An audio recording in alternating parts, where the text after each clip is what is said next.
What's going on, guys? Mitch here. Today we're checking out a Spyderco pocket knife. This guy is the Paramilitary 2, and you know, it's something that you know, I've wanted to kind of post some more stuff and some more content on the knife side of things. Being a mountain biker and a hiker and all that, things that you don't necessarily always see a ton on. I kind of wanted to maybe put a couple knife videos in here and see what you guys think, and if there's something you want to talk about, let's have the conversation. So Spyderco Paramilitary 2, super popular model. It's probably one of their more popular models that they have. And I want to keep this casual, kind of unedited as well, just so you guys know. So if there are, you know, feedback on why it feels rough or whatever, or Mitch, you know, your reviews suck. You know what? It's all good. Okay, I understand. It's not a problem. But these aren't really reviews because I'm not necessarily the biggest knife guy yet. So anyway, guys, I'm going to show you this. This is the Paramilitary 2. Fresh out of the box. All my knives I have now currently are BenchMade. As well, I'm looking to track down some of the Chris Reeve stuff. So really exciting on my side of the fence, but you know, this is kind of where the bug takes over, as they say. So there is the knife. Nothing too crazy when I look at it here. It is the I think they call it Micarta, and that is essentially the scales on it here. That's the knife term. The scales are this kind of like a plasticky G10-y kind of material, which is kind of cool. A lot of people are going to replace these and put all kinds of cool stuff on there and whatnot. But anyway, let's take a look at this guy. So like I said, Micarta, I believe is what they call this guy. Hopefully I'm not making that up, but it is the CruWear version of the blade. So when we talk about CruWear, obviously if you're not a knife guy and if you're not totally into this stuff, CruWear is the kind of metal, and that will usually be written on the blade somewhere in some capacity. And when we get into this stuff, we're really talking about how well it maintains an edge versus how tough it is, versus how corrosion resistant the knife is itself. And in this case, CruWear is more, I'd say more tough than it is the ability to hold an edge. It's a kind of a, I'd say it's a good middle ground. It's not the most stainless, obviously, but it is tough, and it is fairly sharp. So a lot of tactical stuff usually use this blade. In fact, I believe I have, for comparison as well, I have one of these guys here to kind of show this is also a CruWear blade in the BenchMade Adamas.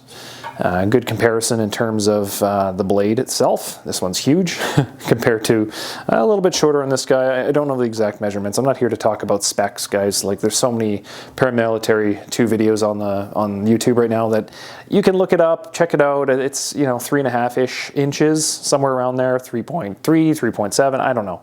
This guy's probably in the 4-inch neighborhood as a comparison. And then if we look at something like, you know, a standard BenchMade bug out, there's your size comparison. So quite a bit bigger than a bug out, I'd say, but smaller than an Adamas. So it's kind of in that category. Good holding kind of grip, I'd say, on it. Now, being a BenchMade guy in the past, I'd say my initial draw to this design was the simple fact that it has this little spot for your thumb where you can kind of get a little more precision on the blade. And I believe that they call this jimping. So some really good spot to rest your thumb. And I'll be honest, like, it's a good feeling knife. It's not bad. And the reason that I really like that, I'll throw another knife in here to compare it with. This is the Freak by BenchMade. And I've always liked, if you look at this blade here, and like I said, I'm keeping this loose, so you're going to see some camera movements and that kind of thing. So I apologize if you get motion sickness. But if you look at the Freak here, you can see on the top, you know, a good place to rest your hand, your thumb, sorry, on top of the handle on the blade. That's what I really liked about it. And this Freak has been my carry for so long that I just liked it so much. I was like, you know what? I'm going to try the Paramilitary 2 out and see what I think. So, you know what? Let's take a look at the knife. for comparison's sake, like I said, I've kind of shown a couple. You know what, I'll zoom out here and show a couple more that I have near me. So let's go do this kind of by size. I'd say it's kind of around that range. There's a couple popular ones that we can show. So top to bottom, actually, you know what, that's probably more like it. Top to bottom here, we've got the Bug Out, we've got the 940 Osborne, we've got the Freak, or the Super Freak, as they like to call it, the PM2, Paramilitary 2, and then the Adamas. So you can kind of see, just for your sake of blade size comparisons, we can kind of see, you know, I'd put it kind of in the Freak conversation. It's very, very similar. The Super Freak, sorry. It's kind of similar. It's smaller than this, and certainly bigger than an Osborne. So it's in that classification. If we look at some of the materials on the metal, like I said, you know, S30V is kind of on the Bug Out, and I think my Osborne's S30V as well. So that's solid, you know, kind of an average, low end super metal, and then we go into the Super Freak. This guy's M4, and then we get into the CruWear, and that's what these two are kind of more into. And you know what, like, these are my hard use, at least on paper, these are going to be my higher use, you know, more heavy duty tasks type jobs that I'm looking at. So if I'm cutting a ton of cardboard, breaking down work boxes that are, for lack of better words, they're kind of like big fridge boxes, you know, heavy duty, lots of layers on them. Yeah, so I got that blade. It's I've heard it's a no-nonsense, kind of hard-wearing, heavy-duty blade. It is, you know, you do sacrifice a little bit of the corrosion resistance. That's why this guy's coated. This one's obviously not, but that's all good. And then a nice little size comparison here. I don't care. There's a Canadian quarter.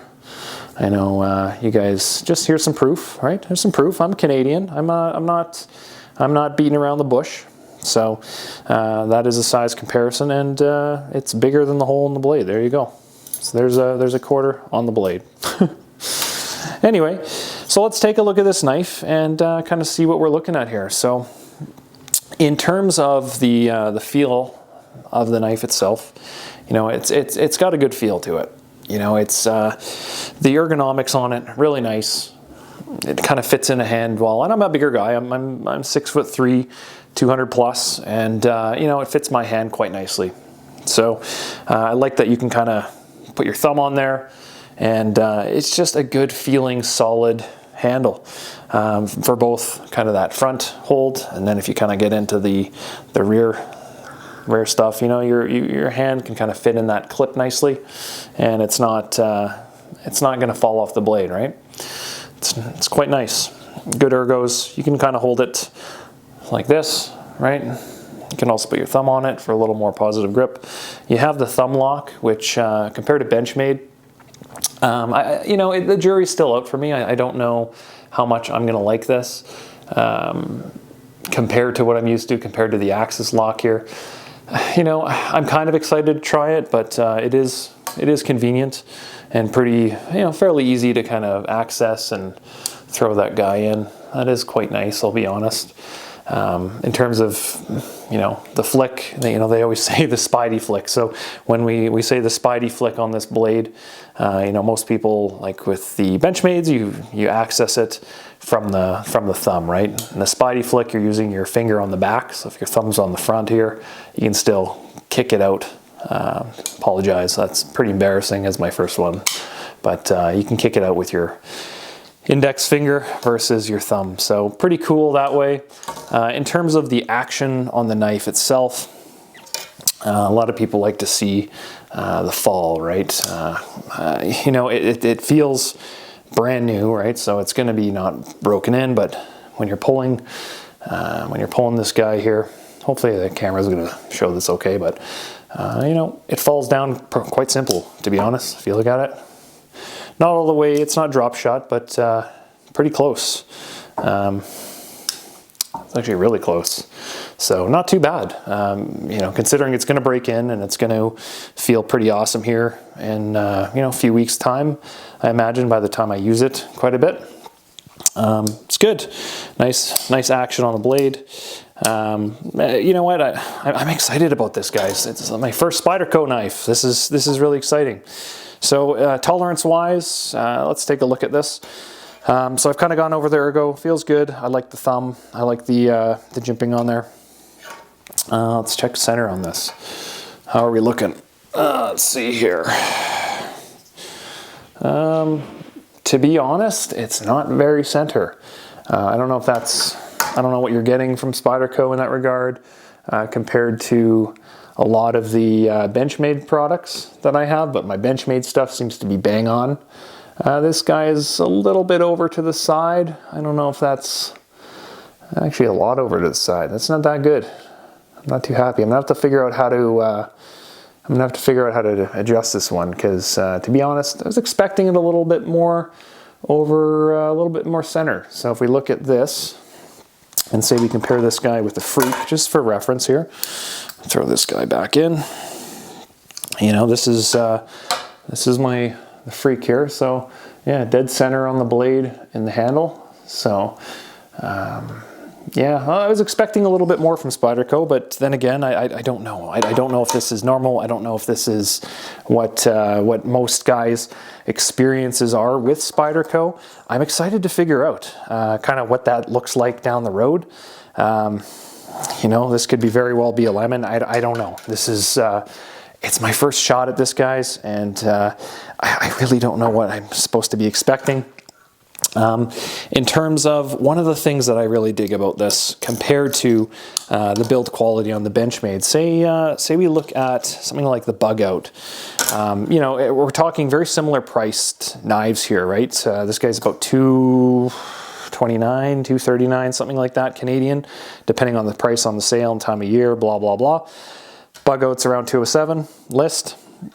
One of the things that I dig about this is when we look into the actual, the knife itself here, when we look inside the handle, it's a full frame. So you can see as I kind of glint the inside of this thing, you can see the metal liner goes right up the inside of this. Now if we compare that with the Bug Out on the inside of this, you see how it's still plastic? It's all plastic on the inside of this.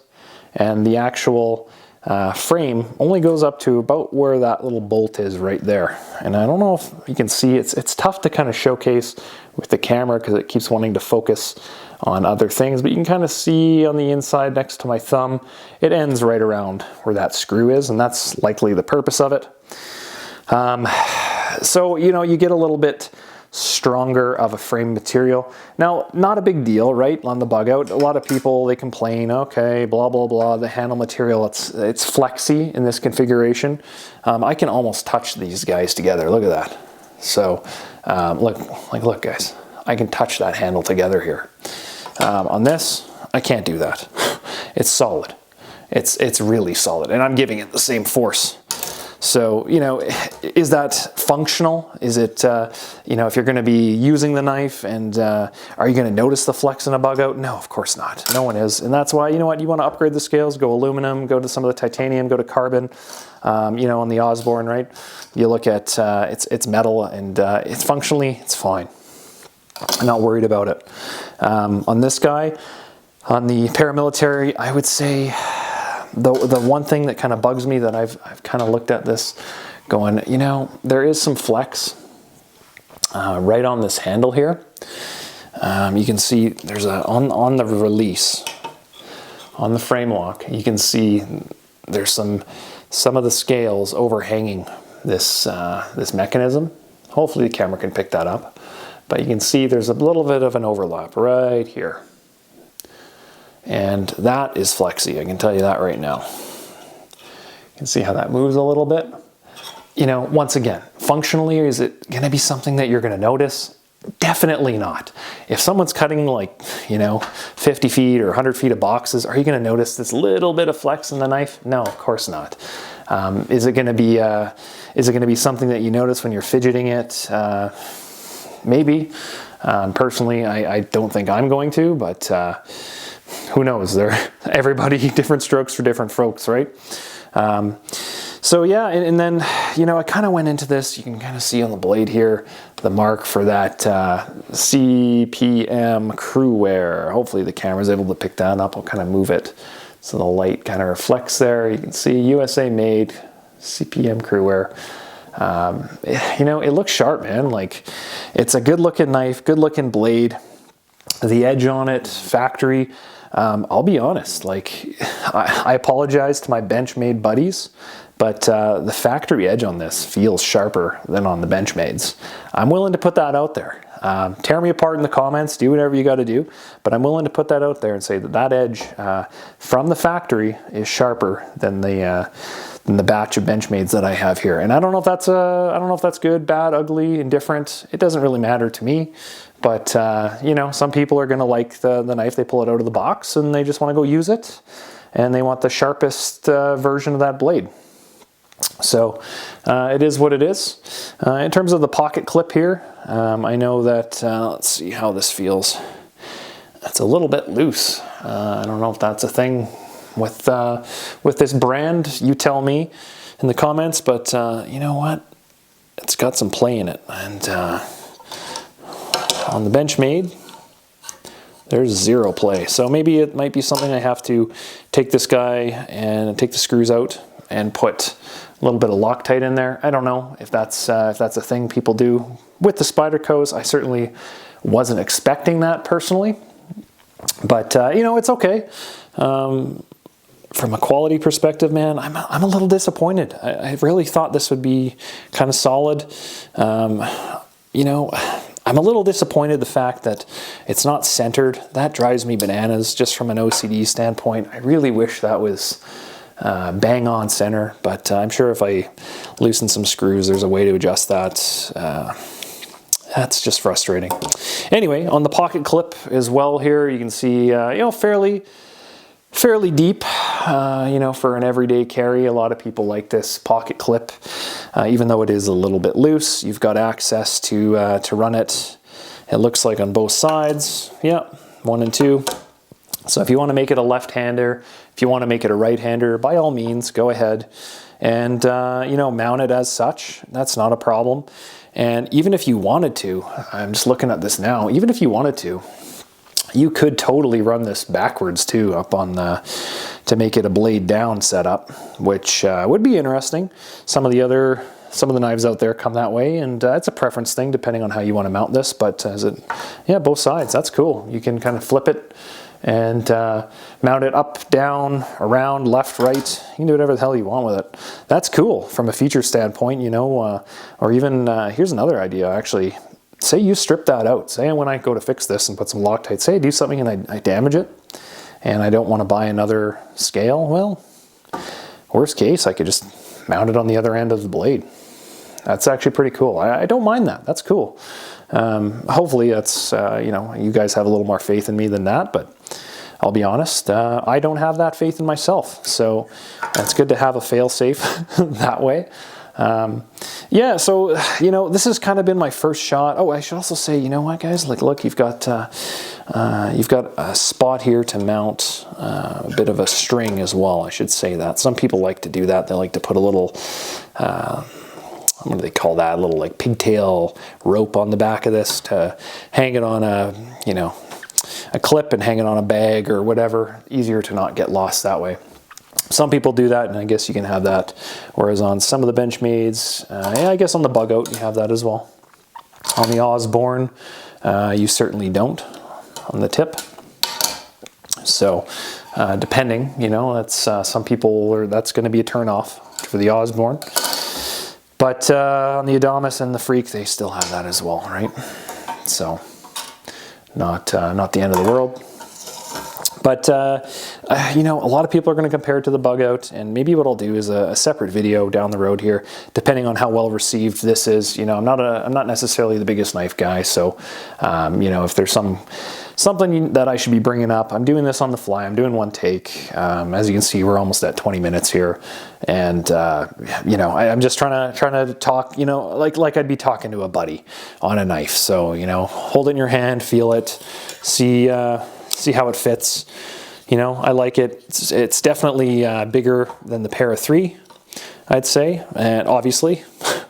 And it's definitely got a better feel for me. You know, it's something that you can probably use with gloves as well, I want to say. Like, it would be more comfortable if you're going to be cutting boxes, say in the wintertime in Canada, or if, you know, you're hiking in the winter or whatever. It's just, yeah, it's got a little bit more to it than the Para 3. And I can see why they sell a ton of these, man. Like, other than, like I said, mine maybe is just the clip's a little bit loose, and there's some flex in the scale, which is not a big deal when I can close the bug out without even trying.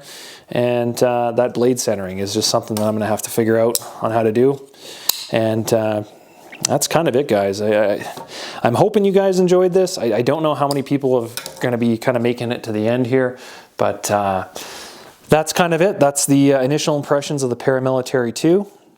From Spyderco, and you know what, I'll probably check in down the line here when I've got some hard use on it, doing some heavier duty things with that steel, compared to the S30V, which is more than capable, I'll be honest. But you know, when I'm not using my main man here, the Adamas, this is my big boy for doing a lot of the big tasks, and I certainly like it. And it's kind of right now my gold standard for what I wanted to use this one for. I just wanted to try Spyderco. It's certainly thinner from a width perspective than this big guy, and offers just about as big of a blade as I'd say as the Freak. It's even thinner than the Freak. The Freak feels more solid though. I'll be honest, like it's just a better feeling, you know, from a firmness perspective. I really dig that.